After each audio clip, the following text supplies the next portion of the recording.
So Matt and Mark here from MSMR Wellness, talking today about cryotherapy, specifically whole body cryotherapy, with the new trend.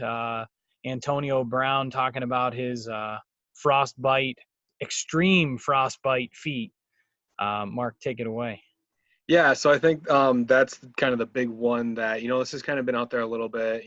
Of course, LeBron James has been one that's done this a lot, and that kind of gets it out there in the NBA world. But obviously, to the public knowledge with Antonio Brown and his frostbitten feet, kind of how terrible it looks and kind of a warning with it. So I think for us, we want to kind of go through how it works, some research behind it, and then kind of alternatives to it because it is costly. It's kind of a new treatment, so it is very expensive. Kind of go through that.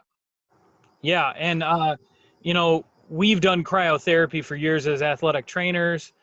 In the PT world, we do it, but as a whole body type thing, we haven't really delved into that. At least when you and I were in the collegiate setting and in the PT clinics.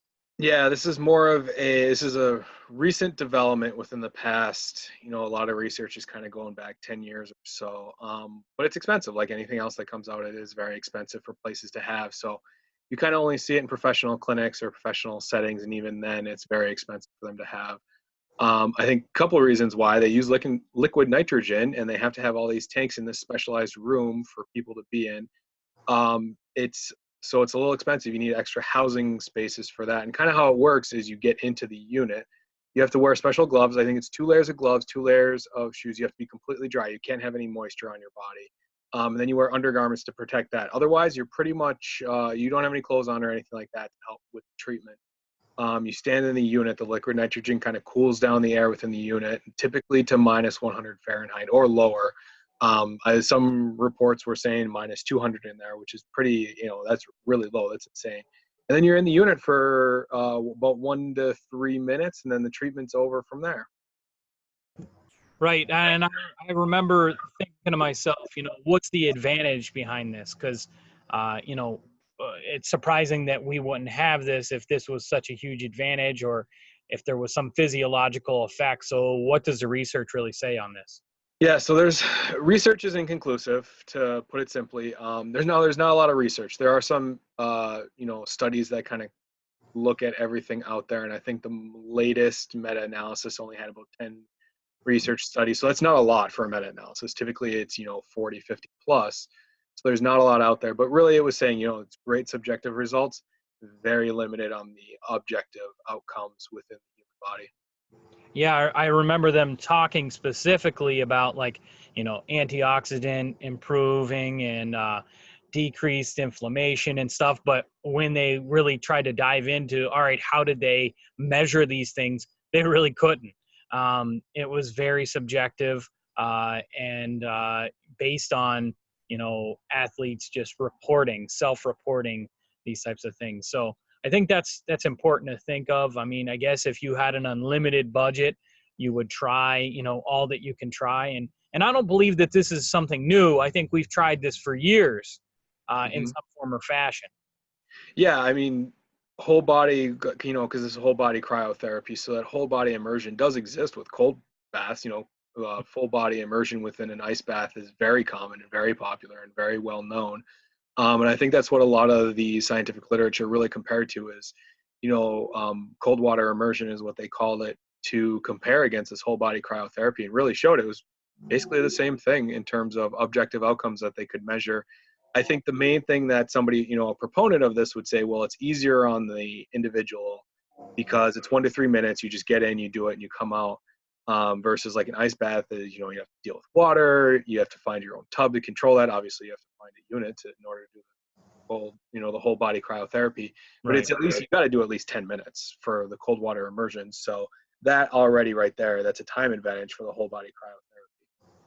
Right. And I wonder, obviously a lot of inflammatory effects are very position dependent. So like if I'm icing someone and I'm trying to decrease the amount of inflammation and swelling, obviously I want to be elevated. But I don't believe, from what I understand, these units have this advantage of that. No, you're just standing in the unit, and sometimes, typically your hands are down. If you have Raynaud syndrome or anything like that, you might have your hands up to keep it out of the, thing, even with the gloves on. But really, Yeah. you're just standing in the unit. There was one study that showed possible benefits for adhesive capsulitis or frozen shoulder, but that's about it. I think that I don't think there's anything else that I saw that was specific to a condition. Right. No, I agree with you. And, what we are saying, though, referring to cryotherapy in general, we are very much in favor of that. And I know that's gone back and forth. As far as the research has gone, some people say, oh, no, you can start heat early. I Mhm. like to start ice early.